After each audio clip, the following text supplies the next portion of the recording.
सो मैं बेनती करा कि हर बुलारा अपने समय विच रह के यतन करे। आओ हुण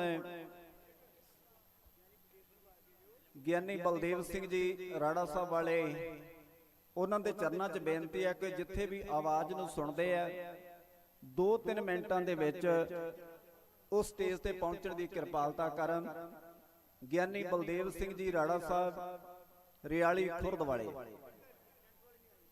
एक टेंट वाले वीरां नूं बेनती की गई कि जिथे आवाज़ सुनते ने जल्दी तो जल्दी स्टेज ते पहुंचण दी किरपालता करन। सो आओ ਗਿਆਨੀ नरवैर सिंह जी आप जी नूं इतिहासक विचारां दे नाल जोड़न दा यतन करनगे।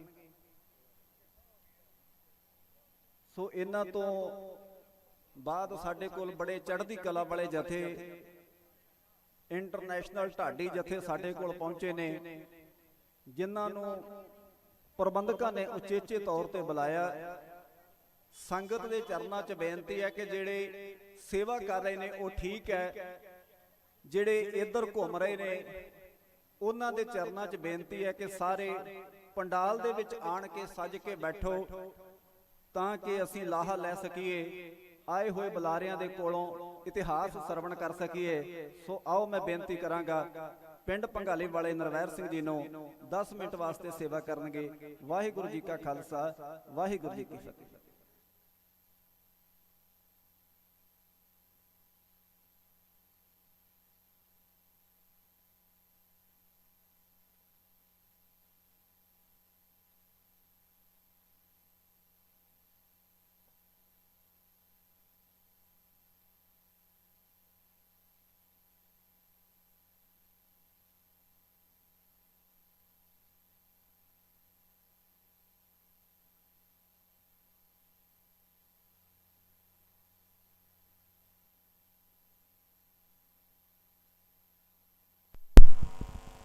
वाहिगुरू सतनाम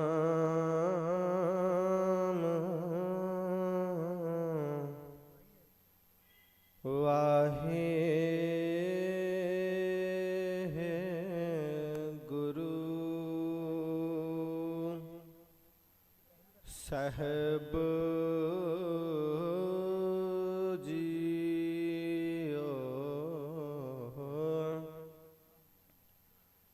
कृपा करो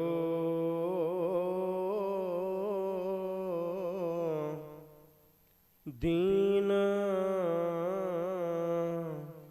के दाते, मेरा गुण अवगणना बचारो कोई।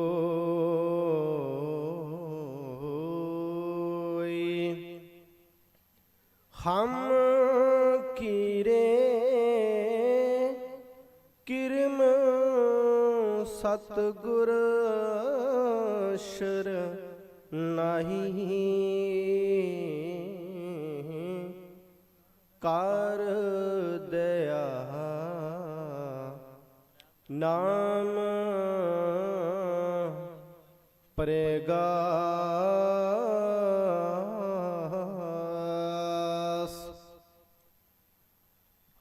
धन जुगो जुग अटल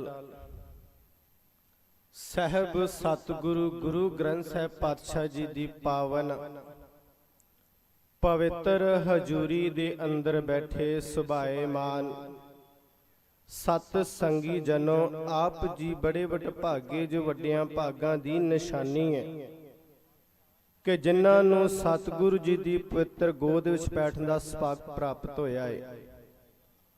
क्योंकि कोई पूर्वला कर्म जाग पवे तां जाके गुरु दी संगत प्राप्त होया करदी है। धन धन सचखंडी ब्रह्म ਗਿਆਨੀ ਮਹਾਂਪੁਰਸ਼ ਬਾਬਾ ਹਰਨਾਮ ਸਿੰਘ ਜੀ, ਜਿਨ੍ਹਾਂ ਦੀ ਮਿੱਠੀ ਯਾਦ ਨੂੰ ਸਮਰਪਿਤ ਅੱਜ ਪਰਸੋਂ ਦੇ ਰੋਲ ਤੋਂ ਧੁਰ ਕੀ ਬਾਣੀ ਦੇ ਅੰਮ੍ਰਿਤ ਜਾਪ ਆਪ ਸੰਗਤਾਂ ਨੇ ਸਰਵਣ ਕੀਤੇ ਆ। ਸੰਪੂਰਨ ਭੋਗ ਪਏ ਖੁੱਲੇ ਪੰਡਾਲਾਂ ਦੇ ਵਿੱਚ ਹਜੂਰ ਆਪ ਜੀ ਬਿਰਾਜਮਾਨ ਹੋਏ ਨੇ। ਕਿਉਂਕਿ ਗੁਰਮੁਖੋ ਜਿਹੜੇ ਇਹ ਸਮਾਗਮ ਕਰਵਾਏ ਜਾਂਦੇ ਆ, ਕਿਉਂਕਿ ਗੁਰੂ ਦੇ ਚਰਨਾਂ ਦੇ ਵਿੱਚ ਬੈਠ ਕੇ ਆਪਾਂ ਗੁਰੂ ਦੀ ਮੱਤ ਅਨੁਸਾਰ ਆਪਣੇ ਜੀਵਨ ਨੂੰ ਢਾਲ ਸਕੀਏ। ਕਿਉਂਕਿ ਸਾਡੇ ਅੰਦਰ ਇੰਨੀ ਅਗਿਆਨਤਾ ਵੜ ਚੁੱਕੀ ਏ, ਪਹਿਲਾਂ ਵੀ ਸੀ ਹੁਣ ਵੀ ਤੇ ਅਗਾਂਹ ਵੀ, ਤਾਂ ਜੋ ਆਪਾਂ ਅਗਿਆਨਤਾ ਨੂੰ ਦੂਰ ਕਰਕੇ ਗੁਰੂ ਦੇ ਸ਼ਬਦ ਅਨੁਸਾਰ ਤੇ ਆਪਣੇ ਜੀਵਨ ਨੂੰ ਆਪਾਂ ਗੁਰੂ ਦੇ ਗਿਆਨ ਦੁਆਰਾ ਢਾਲ ਸਕੀਏ। ਆਓ ਜਿੰਨੀ ਹਜੂਰ ਦੇ ਚਰਨਾਂ ਵਿੱਚ ਸੰਗਤ ਇਕੱਤਰ ਹੋ ਕੇ ਬੈਠੀ ਹੈ, ਆਓ ਆਪਾਂ ਆਪਣੀਆਂ ਮਨ ਦੀਆਂ ਬਿਰਤੀਆਂ ਨੂੰ ਇਕਾਗਰਤ ਕਰੀਏ ਤੇ ਸਾਰੀ ਸੰਗਤ ਗੱਜ ਵੱਜ ਕੇ ਕਹਿ ਦਿਓ ਜੀ ਵਾਹਿਗੁਰੂ ਜੀ ਕਾ ਖਾਲਸਾ ਵਾਹਿਗੁਰੂ ਜੀ ਕੀ ਫਤਿਹ। ਧੰਨ ਧੰਨ ਮੇਰੇ ਕਲਗੀਆਂ ਵਾਲੇ ਚੋਜੀ ਪ੍ਰੀਤਮ ਗੁਰੂ ਗੋਬਿੰਦ ਸਿੰਘ ਪਾਤਸ਼ਾਹ ਜੀ ਮਹਾਰਾਜ, ਜਿੱਥੇ ਮਹਾਰਾਜ ਕਰਮਵੀਰ ਦੀ ਗੱਲ ਕਰਦੇ ਆ ਤੇ ਨਾਲ ਮਹਾਰਾਜ ਸਤਿਗੁਰੂ ਜੀ ਸਭ ਤੋਂ ਵੱਡੇ ਵਿਦਿਆਵੀਰ ਆ। ਧੰਨ ਮੇਰੇ ਕਲਗੀਆਂ ਵਾਲੇ ਚੋਜੀ ਪ੍ਰੀਤਮ ਜੀ। ਮਹਾਰਾਜ ਜੀ ਗੁਰੂ ਗੋਬਿੰਦ ਸਿੰਘ ਪਾਤਸ਼ਾਹ ਜੀ ਕਹਿ ਰਹੇ ਆਪਣੀ ਅੰਮ੍ਰਿਤ ਬਾਣੀ ਦੇ ਵਿੱਚ ਕਿ ਬਾਹਰਲਾ ਪਹਿਰਾਵਾ ਬੜਾ ਪਰ ਕਰਮ ਸ਼ੁਭ ਕੋਈ ਨਹੀਂ ਆ। ਮਹਾਰਾਜ ਜੀ ਕਹਿ ਰਹੇ ਕਿ ਜੇ ਮੰਨ ਲਾ ਕਰਮ ਕੋਈ ਸ਼ੁਭ ਨਹੀਂ ਆ, ਪਹਿਰਾਵਾ ਤੇਰਾ ਧਰਮ ਵਾਲਾ ਆ, ਦੁਨੀਆ ਨੂੰ ਭੇਖ ਬਣਾ ਕੇ ਤੂੰ ਠੱਗ ਸਕਦਾ, ਪਰਮਾਤਮਾ ਨੂੰ ਕਦੀ ਖੁਸ਼ ਨਹੀਂ ਕਰ ਸਕਦਾ। ਮੈਂ ਆਓ ਸਤਿਗੁਰ ਦੀ ਹਜ਼ੂਰ ਦੀ ਅੰਮ੍ਰਿਤ ਬਾਣੀ ਦੀ ਜਿੰਨੀ ਕੁ ਸੇਵਾ ਸਤਿਗੁਰਾਂ ਆਪ ਸਿਰ ਤੇ ਹੱਥ ਕੇ ਲੈ ਲੈ। महाराज जी दे बचन के पेख दिखाए जगत को लोगन को बस कीन अंत काल कांति कटियो बास नरक मोली। महाराज जी गुरु गोबिंद सिंह पातशाह जी अपनी अंमृत बाणी दे विच फरमान करते आ कि दुनिया नू भेख बना के मान ला दुनिया नू को वखरा जां निक्का काम करके विखा दिता ते दुनिया नू पिछे ला लिया। ते महाराज कलगीधर मेरे चोजी प्रीतम जी कह रहे कि दुनिया नू भेख बना के तू ठग सकदा आ पर कदी परमात्मा नू खुश नहीं कर सकदा। एक साडे हिंदुस्तान दे विच अगोरी मातिया दे इंसान रहिंदे आ जी, पर इन्हां दी गिणती बहुत घट आ। इन्हां दा खुलासा धन धन साहिब गुरु ग्रंथ साहिब पातशाह दी बाणी विच हजूर ने कीता आ।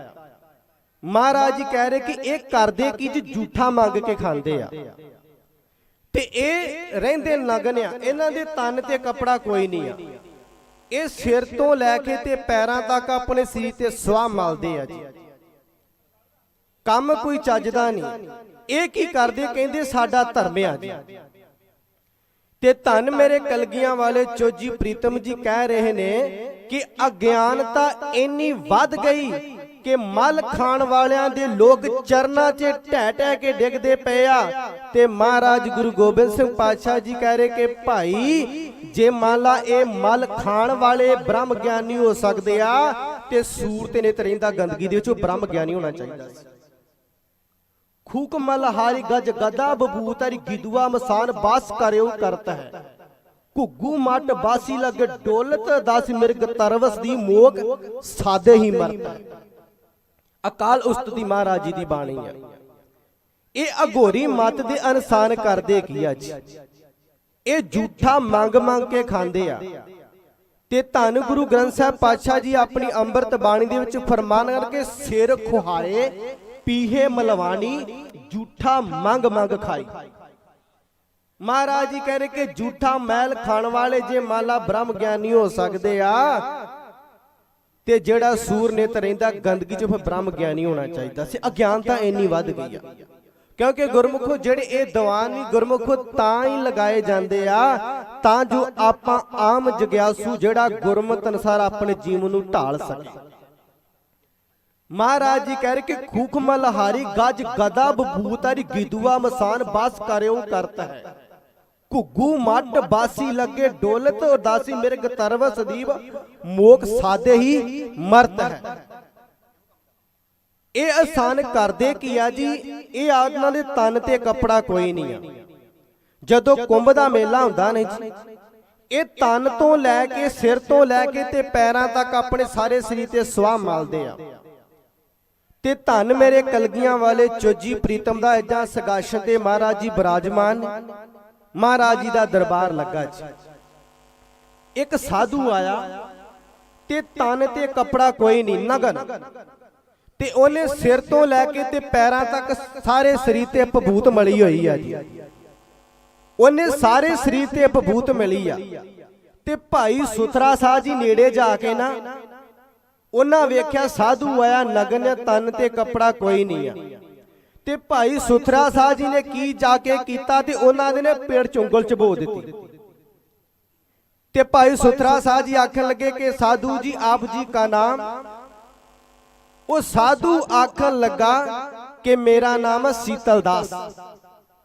2 ਮਿੰਟ ਫੇਰ ਹੋਏ ਨਾ ਤੇ ਭਾਈ ਸੁਥਰਾ ਸਾਹ ਜੀ ਨੇ ਜਾ ਕੇ ਤੇ ਫਿਰ ਉਂਗਲ ਥੋੜੀ ਜਿਹੀ ਦੇ ਪੇਟ 'ਚ ਚੁਬੋ ਦਿੱਤੀ। ਜਦੋਂ ਉਂਗਲ ਪੇਟ 'ਚ ਚੁਬੋਈ ਨਾ ਤੇ ਭਾਈ ਸੁਥਰਾ ਸਾਹ ਜੀ ਆਖਣ ਲੱਗੇ ਕਿ ਸਾਧੂ ਜੀ ਆਪ ਜੀ ਕਾ ਨਾਮ। ਆਖਣ ਲੱਗਾ ਕਿ ਮੇਰਾ ਨਾਮ ਸੀਤਲ ਦਾਸ। ਜਦੋਂ 2-4 ਮਿੰਟ ਫੇਰ ਹੋਏ ਨਾ ਤੇ ਭਾਈ ਸੁਥਰਾ ਸਾਹ ਜੀ ਆਖਣ ਲੱਗੇ ਉਂਗਲ ਚੁਬੋ ਕੇ ਕਿ ਸਾਧੂ ਜੀ ਆਪ ਜੀ ਕਾ ਨਾਮ। ਤੇ ਸਾਧੂ ਨੇ ਫਾੜ ਕਰਦੀ ਭਾਈ ਸੁਥਰਾ ਸਾਹ ਜੀ ਚਪੇੜ ਮਾਰ ਦਿੱਤੀ।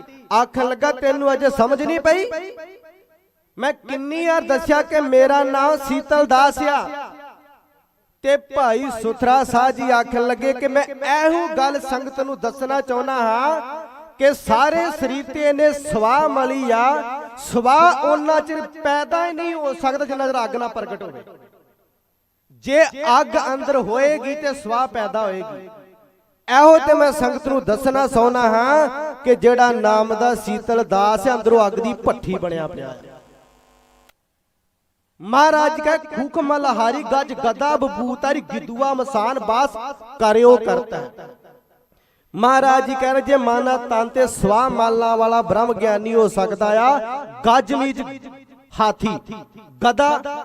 ਗੁਰੂ ਗੋਬਿੰਦ ਸਿੰਘ ਪਾਤਸ਼ਾਹ ਜੀ ਮਹਾਰਾਜ ਜੀ ਕਹਿ ਰਹੇ ਕਿ ਜਿਹੜਾ ਹਾਥੀ ਤੇ ਗਦਾ ਨਾ ਇਹ ਨਹਾ ਕੇ ਤੇ ਉਸ ਵੇਲੇ ਆਪਣੇ ਤਨ ਤੇ ਮਿੱਟੀ ਪਾ ਲੈਂਦੇ ਆ। ਫਿਰ ਤੇਰੇ ਵਿੱਚ ਤੇ ਉਹਨਾਂ ਵਿੱਚ ਕੀ ਫਰਕ ਰਿਹਾ। ਖੂਕ ਮਲਹਾਰੀ ਗੱਜ ਗਦਾ ਬਬੂਤਾਰੀ ਗਿਦੂਆ ਮਸਾਨ ਬਾਸ ਕਰਿਓ ਕਰਤ ਹੈ। ਘੁੱਗੂ ਮੱਡ ਬਾਸੀ ਲੱਗੇ ਡੋਲਤ ਦਾਸੀ ਮਿਰਗ ਤਰਵਸ ਦੀ ਮੋਗ ਸਾਦੇ ਹੀ ਮਰਤ ਹੈ। ਇਹ ਅੰਗੋਰੀ ਮਤ ਦੇ ਇਨਸਾਨ ਕਰਦੇ ਕੀ ਆ ਜੀ। ਇਹ ਸਿਰ ਤੋਂ ਲੈ ਕੇ ਤੇ ਆਪਣੇ ਸਾਰੇ ਸਰੀਰ ਤੇ ਸਵਾਹ ਮਾਲਦੇ ਆ। ਤੇ ਸਵਾਹ ਮਲ ਕੇ ਮਹਾਰਾਜ ਜੀ ਕਹਿ ਰਹੇ ਕਿ ਜੇ ਮਾਲਾ ਸਵਾਹ ਮਲ ਮਾਲਾ ਬ੍ਰਹਮ ਗਿਆਨੀ ਹੋ ਸਕਦਾ ਆ। ਜੇ ਮਾਲਾ ਨਗਨ ਰਹਿ ਕੇ ਜਿਹੜਾ ਬ੍ਰਹਮ ਗਿਆਨੀ ਹੋ ਸਕਦਾ ਆ। ਤੇ ਮਹਾਰਾਜ ਜੀ ਕਹਿ ਰਹੇ ਕਿ ਜਿਹੜਾ ਹਿਰਨ ਉੱਤੇ ਰਹਿੰਦਾ ਸੀ ਤਾਂ ਨਗਨ ਆ। ਆਓ ਗੁਰਮੁਖੋ ਦਾਸ ਇੱਥੇ ਖਿਮਾ ਦਾ ਜੱਜ ਭੁੱਲਾਂ ਦੀ ਖਿਮਾ ਬਖਸ਼ ਦੇਣੀ। ਕਿਉਂਕਿ ਗੁਰਮੁਖੋ ਜਿਹੜਾ ਕਥਾ ਦਾ ਵਿਸ਼ਾ ਨਾਲ ਮੇਰਾ ਵਿਸ਼ਾ ਆ। ਇਹਦਾ ਕੋਈ ਸਮੁੰਦਰ ਆ। ਗੁਰੂ ਨਾਨਕ ਸਾਹਿਬ ਨੇ ਗੁਰਮੁਖੋ ਕਿਤੇ ਕਿਰਪਾ ਕੀਤਾ। ਮਹਾਰਾਜ ਕਬੀਤਾ ਆਪਾਂ ਜਿਹੜਾ ਲੈ ਕੇ ਚੱਲੇ ਆ ਕਾਲ ਉਸਤ ਦੀ ਬਾਣੀ ਮਾ ਦਸਮ ਗ੍ਰੰਥੀ ਬਾਣੀ ਆ। ਕਿਤੇ ਮਹਾਰਾਜ ਜੀ ਨੇ ਕਿਰਪਾ ਕੀਤੀ ਨਾ ਹਜੂਰ ਨੇ ਆਪ ਵਿੱਚ ਵਰਤ ਕੇ ਸੇਵਾ ਲੈਣ ਤੇ 52 ਕਵੀਆਂ ਦਾ ਆਪਾਂ ਜੀਵਨ ਵਾਚਾਂਗੇ। ਇਹਨਾਂ ਵਿੱਚ ਸਾਰੇ ਜਿਹੜੇ ਕਵੀ ਉਹਨਾਂ ਦਾ ਇਤਿਹਾਸ ਵਰਣਨ ਆਪਾਂ ਕਰਾਂਗੇ। ਆਓ ਦਾਸ ਇੱਥੇ ਖਿਮਾ ਦਾ ਜੱਜ ਕਿਆ ਸਮੂਹ ਸੰਗਤ ਦਾ ਬਹੁਤ ਬਹੁਤ ਧੰਨਵਾਦ। ਪ੍ਰਬੰਧਕ ਸਮੂਹ ਕਮੇਟੀ ਦਾ ਬਹੁਤ ਬਹੁਤ ਧੰਨਵਾਦ। ਕੋਟਾਂ ਕੋਟ ਧੰਨਵਾਦ ਸਾਹਿਬ ਸਤਿਗੁਰੂ ਗੁਰੂ ਗ੍ਰੰਥ ਸਾਹਿਬ ਪਾਤਸ਼ਾਹ ਜੀ ਮਹਾਰਾਜ ਬਖਸ਼ਨਹਾਰਿਆ ਦੇਵੋ ਫਤਿਹ ਦੀ ਸਾਂਝ ਸੀਸ ਬਖਸ਼ੋ। ਵਾਹਿਗੁਰੂ ਜੀ ਕਾ ਖਾਲਸਾ ਵਾਹਿਗੁਰੂ ਜੀ ਕੀ ਫਤਿਹ।